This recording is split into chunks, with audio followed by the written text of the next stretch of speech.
A means of upward mobility is higher education. And if you'd like to start studying at the UWI, UTech or another tertiary institution come September, you have to apply now. Funding may be a major concern. A government scholarship could be your ticket. We look at how to access these scholarships. Also in the show, we sit down with the head of the Heart Trust NTA, Dr. Wayne Wesley, as he updates us on the offerings of the agency. The Christmas spirit has started, so we also have some ideas for getting the children involved in the kitchen. It's another informative edition of Jamaica Magazine, so stay with us.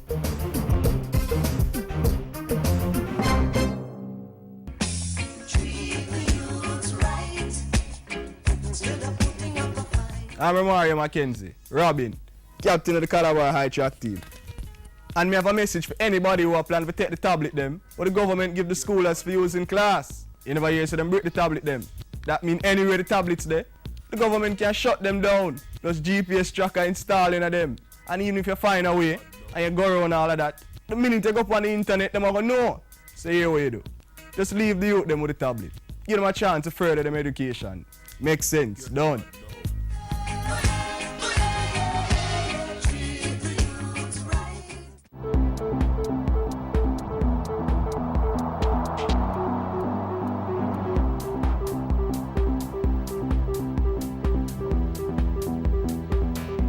Thanks for joining us for Issues and Answers. I'm Ian Boyne. Today we talk about the Heart Trust NTA, an organization that has had such a significant impact on Jamaica. No doubt having touched your life also. We have with us the Executive Director today, Dr. Wayne Wesley. You'll be talking to us about the recently launched apprenticeship program as well as other programs being run by the Heart NTA. We thank you so much for your company. Dr. Wesley, good to have you in studio. Thank you very much, Ian. It's a pleasure being here. Great. A very important program was launched on Thursday, the resuscitation of the apprenticeship program. Tell us about the elements of this program and why it is important. Well, the apprenticeship program is one of our modalities in ensuring that we equip persons with the requisite skills and competence for them to survive in today's world. The apprenticeship program will actually have two components to it, a school-based and a work-based component. And the basic difference between both is that for the school-based, they will do 70% classroom and 30% work. What will be the duration of that? The duration is dependent on the level at which persons are admitted to the apprenticeship program. We operate using the National Qualification Framework or the National Vocational Qualification Framework, which has 5 levels currently. Level 1, which is the entry worker. Level 2, which is the skilled worker. Level 3, which is the intermediate supervisor. Level 4, the advanced professional, and level 5, which is the graduate. So one can enter at any of those levels? Depending on where you are in your educational field. What we are trying to do with this new apprenticeship program is not just to limit it to those persons who currently don't have any skill or any training. You can also be graduates of the University of the West Indies or graduates of university? Precisely, and use this as an opportunity to gain valuable work experience. Because most persons recognize now that if you're going to be employed, persons tend to want to know that you have some exposure and work experience that would bring value to what you give to that organization. So the apprenticeship program will now facilitate a graduate kind of apprenticeship as well. So you start from level 1, you can move to level 2, level 3, level 4, level 5, which is the undergraduate, graduate level. How does one apply for this program? Well, we do have right now our online application system, and persons can actually use the online application system to access. Online to access and say you're applying for the apprenticeship program. You can also go to any of our regional offices right across Jamaica, and they can assist you with that online application. We are moving away from the paper-based application system because of the difficulty in just processing over 40,000 applications per year. 40,000? Yes. You get as many as 40,000 applications? Per year. For heart programs? Yes. And that brings in a capacity issue right there, right? I am fully aware of the concerns of customers or persons who are applying to heart, having the difficulty in hearing, okay, when do I get Long waiting list, acceptance to the program, but there's a long waiting list. And so that ought to be controlled. For example, I know right now down by Garmex, we have the practical nursing program that has a long waiting list, and with a capacity to train about 40 persons at any one time and a waiting list of over 1,000 or near 1,000 persons, you can see why persons would have to be waiting for a very long time, a year or two, before you can get acceptance to any of these programs. Now, the issue of treating with that long waiting time is all now using the online application, because what we are trying to do too, if the program to which you want to apply is full, you would know that upfront through an online application process, because if the program has reached its quota, then you would now be either directed to other areas, which is driven by our labor market information. You'll be driven to other areas to ensure that, well, you can still get accepted to some other program.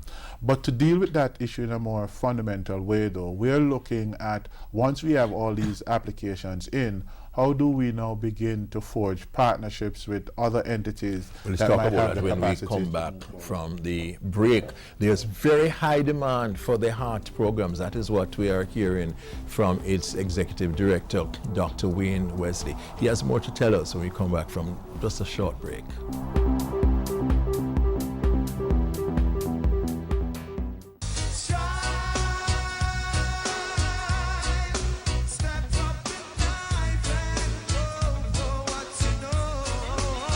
Me at 15, me now run down no baby daddy, me a stay in a school, be married, get my education, so young girls, if you no mess up, get up, brush off, and remember, nourish.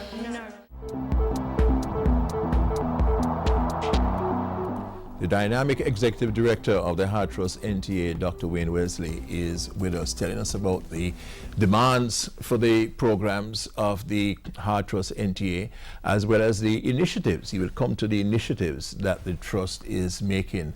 One of the significant things which happened last week was the launch of the apprenticeship program, which falls under the Heart NTA.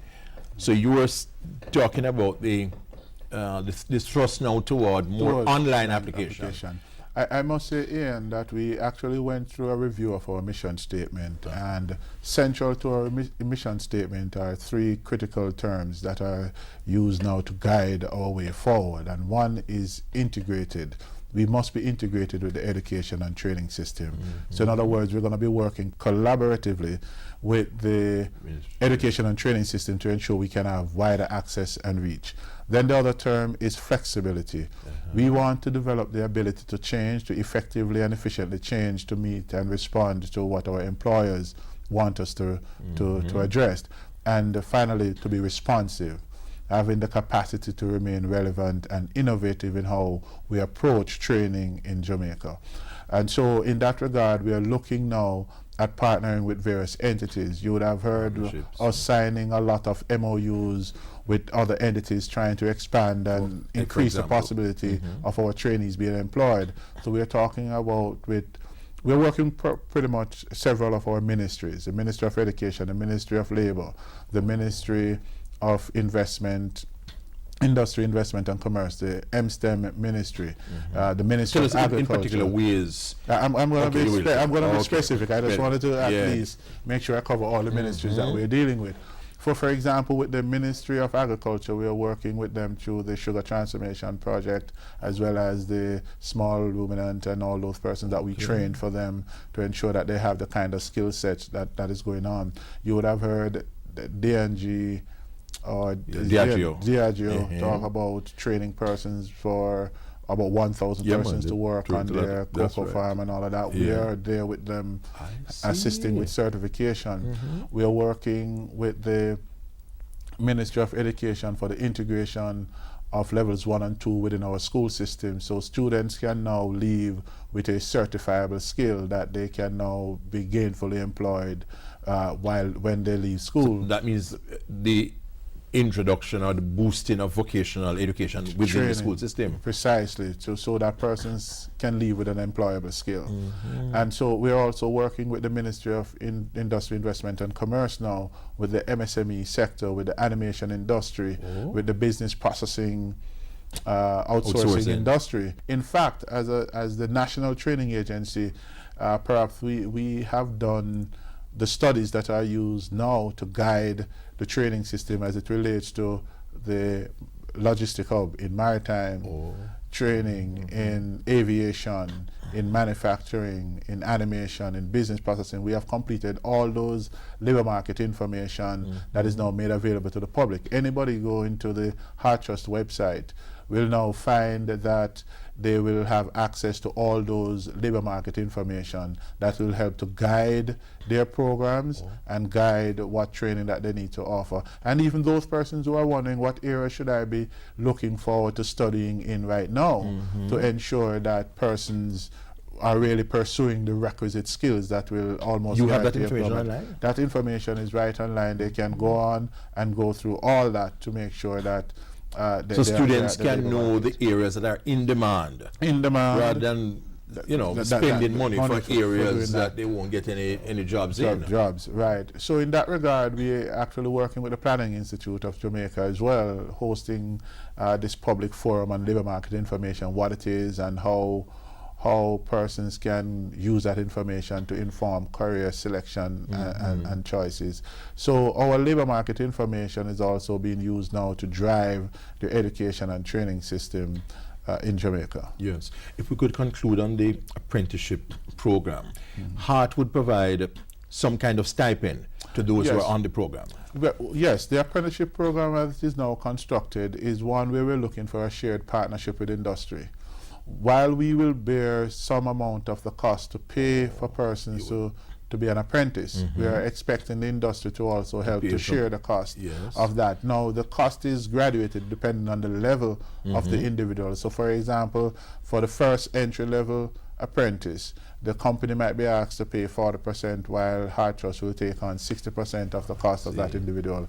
As it moves up the qualification framework, then the percentage would change to sort of reflect the level of contribution that individual is making to the organization. Yes, and the on-the-job aspect of apprenticeship would probably last, what, 6 months to a year? No, well, some will be a year, some will be 2 years, depending on where the person is coming from. It can go up to 2 years. Right, it can go up to 2 years.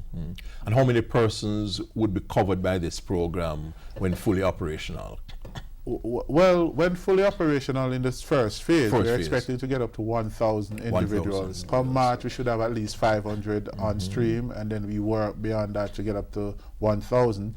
And then in subsequent years, we're expecting to move that from 1,000 onwards to 2,000-3,000. Continue expanding the program. Continue expansion. Just some other critical areas that we need to discuss. So we'll have to bring you back. Dr. Wayne Wesley will be back with us next week for us to continue this vital discussion on the role of the Heart Trust NTA. We thank you for your company. Until next week, Ian Boyne wishing you a pleasant day.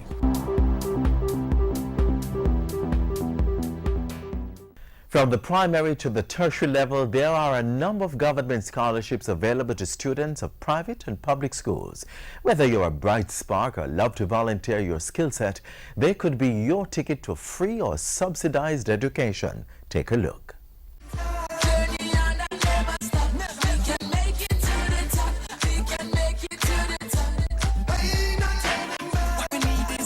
Government, through its various ministries and agencies, awards a number of scholarships to students each year.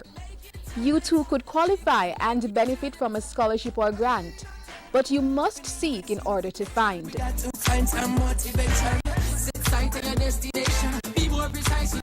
At the primary level and moving on to high school, students who do GSAT each year and earn high scores can get scholarships from the Ministry of Education.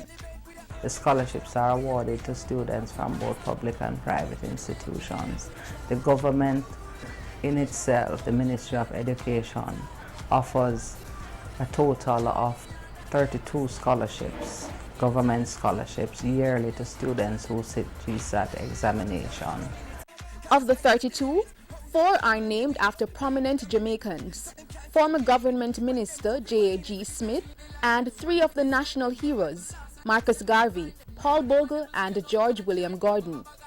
To qualify for these, students must meet some personalized criteria, generally related to the person in whose honor the scholarship is named. For example, the Paul Bogle Scholarship, it is offered to a boy or a girl who must be attending Morant Bay High School. So if a child is selected to attend Morant Bay High School, then that child qualifies to be among those who will be selected.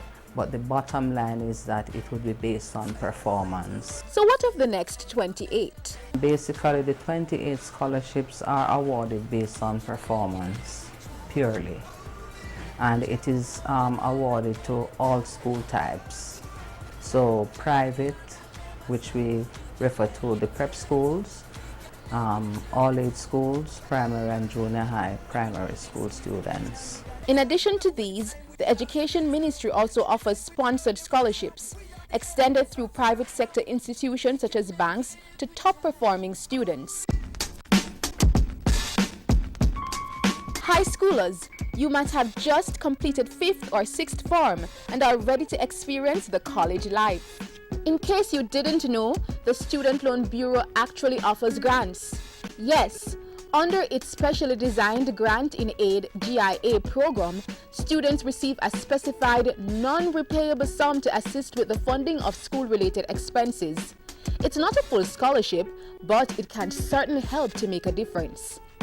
Check out the Bureau's website to see if you qualify or call them at 754-2559. Then there is JAMVAT. The Jamaica Values and Attitudes program is another viable option from the Ministry of Education.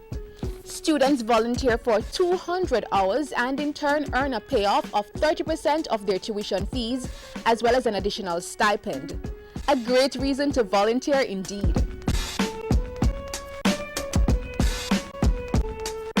For those of you already in university, the Ministry of Education's tertiary level unit is a great place to start your search. You can stop by their offices, make a call, or simply log on to their website, click on scholarships, and a long list of opportunities opens. The Ministry of Finance and the Ministry of Foreign Affairs also have a number of scholarship programs in place, especially if you're looking for opportunities to study abroad. Think Cuba, Russia, Japan, and so many other foreign countries. These scholarships offer not just educational advancement, but to a greater extent, a cultural exchange and broadening of your global network.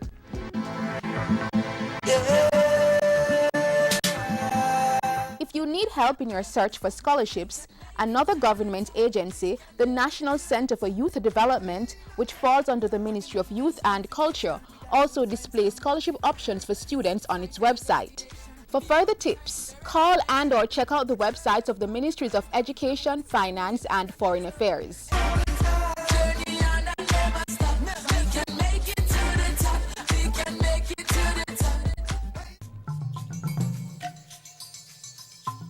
The Ebola virus is transmitted through direct contact with an infected person's blood or other bodily fluids like saliva, urine, stool, and semen. Symptoms of Ebola include sudden fever, intense weakness, muscle pain, headache, and sore throat.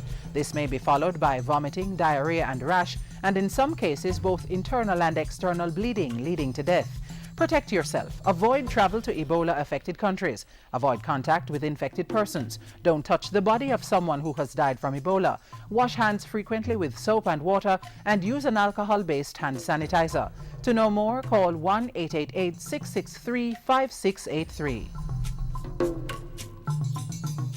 Christmas is a time for family, including the children. With them involved, traditions are passed down, especially in the kitchen.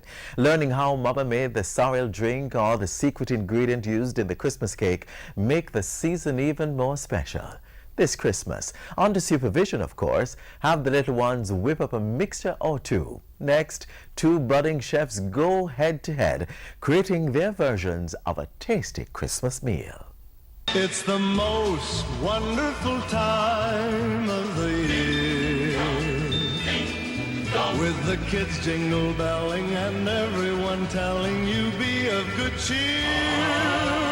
It's the most wonderful time of the year. Welcome to our Kiddies Cooking Challenge, a JIS Christmas special.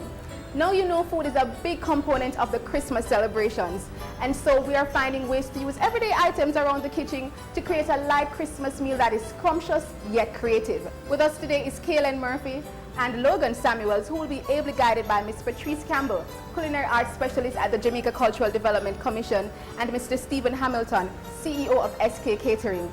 Let's meet the chefs.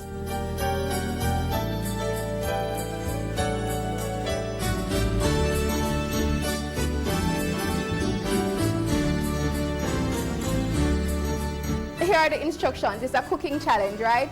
So you're going to use the ingredients that we provide, and you're going to come up with a meal that is tasty and delicious, right? You have 1 hour. And with that, our young chefs got to cooking. How will they prepare something interesting and tasty from the simple items we have given them? Major ingredients on the list: macaroni, flour, seasoned chicken, bread, vegetables, spices, and of course, since it's Christmas, we cannot leave out the sorrel. What is it that you're planning on preparing today? Well, I am planning on preparing a chicken pasta salad sort of dish. Okay. So, is it something that you've tried before? No, not really. No? Okay. And how do you plan? Do you plan on incorporating the sorrel in that? Yes, I do. Okay, so we're gonna see how we incorporate sorrel, which is a popular Christmas beverage, into the meal. Good job, Kaylin. Logan, what are you doing? Stuffed chicken breast? Wow. So what are you gonna stuff the chicken breast with? Oh, these ingredients here? Okay. Good job, Logan. Good job. Breadfruit roasting on the open fire, cornmeal porridge on the stove. Invite your children to my home. Merry Christmas to you. You know how to put it in? Yes. You know how to put it in safe? Don't stay too far, don't be afraid. Hold it low. How many minutes? Remember? 9 to 10.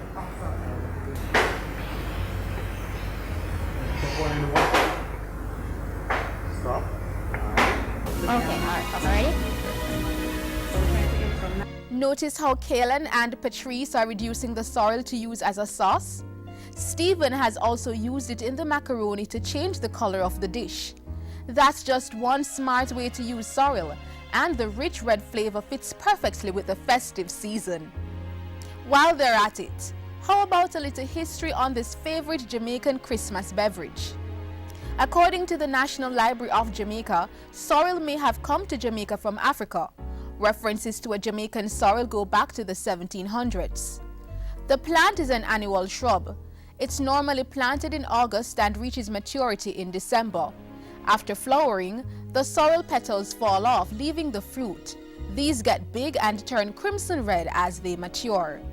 Jamaican scientists have now found a way to harvest the sorrel plant all year, and it's even commercialized with several popular sorrel beverages on the market and exporting to other countries. Here's one yummy recipe you can try making with your kids, coming from our GIS publication, Our Culinary Heritage.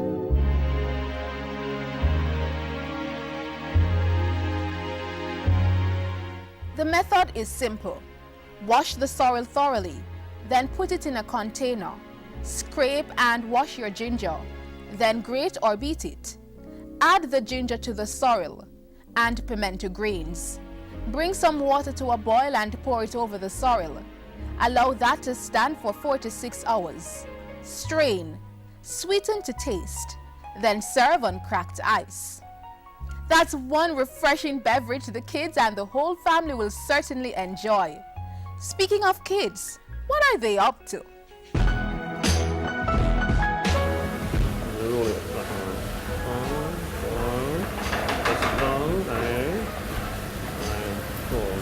Stop. Take your time. All right, then.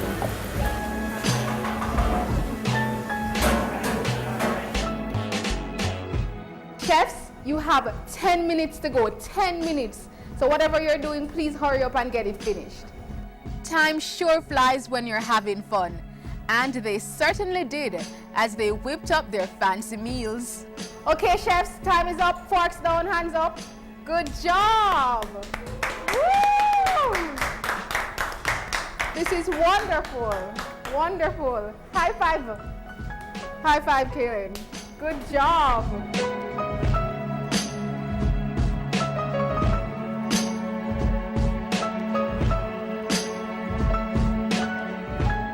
So Kaylin, tell us about the dish that you have prepared for us today. Okay, today I have a sorrel glazed pasta with a onion bruschetta sourdough bread on the side. I used sorrel, pasta, chicken, bread, onions, tomatoes, carrots, green peppers, and lettuce. Okay, I like that the pasta is al dente. The flavors are mild, but they're very, very nice. It complements the chicken that you have there. So I'm very happy with the presentation as well. And I like that you use our own sorrel, which is very Jamaican. And the bruschettas are very nice. The onion gives a nice sweet flavor on the top. Wow, that's all I can say. Right? The hard-out bread, the onion into it, the flavors of our natural seasoning and the garnish on top. The flavors like an explosion in my mouth. I can't say any further. Congrats. Next up is Logan, who was a bit shy at first. Eventually, she relaxed for our cameras. Stephen, you and Logan prepared a tasty meal. It looks very attractive. Tell us about it. Logan and I paired. We did a tomato, carrot, pan-seared chicken breast, right? Floated on top of a deep-fried sorrel pasta, right? Served with a purity type of a sandwich. So what were the main ingredients in Logan's meal? Pasta, chicken,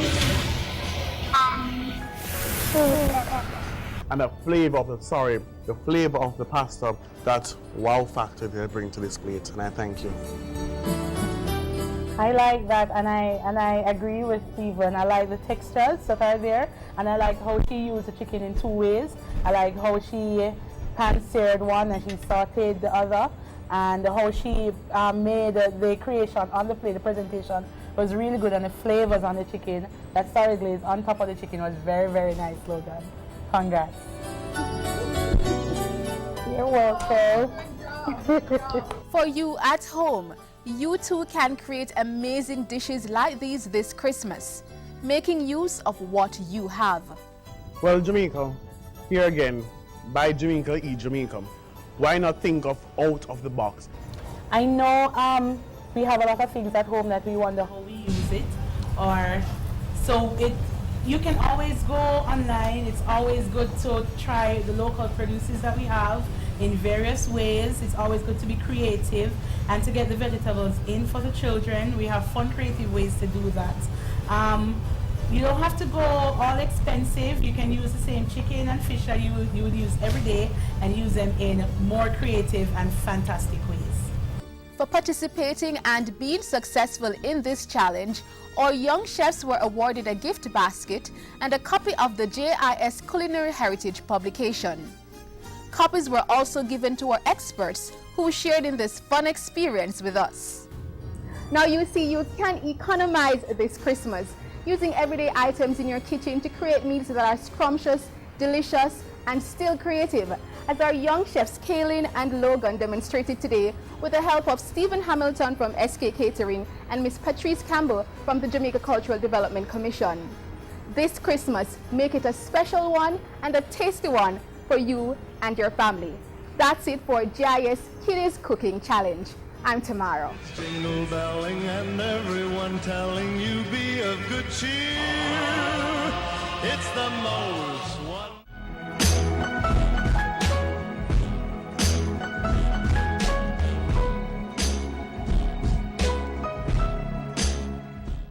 Think on this. The best and most beautiful things in the world cannot be seen or even touched. They must be felt with the heart. Words of Helen Keller, reminding us to show acts of kindness as we go about our daily lives. This is where we leave you for today. Our programs are online at jis.gov.jm. We've also got a YouTube channel. Watch JIS. For comments or feedback, send us an email to jamaicamagazine@jis.gov.jm. Jamaica Magazine returns to your television screen tomorrow on this station. I'm Adrian Atkinson. Thanks for watching.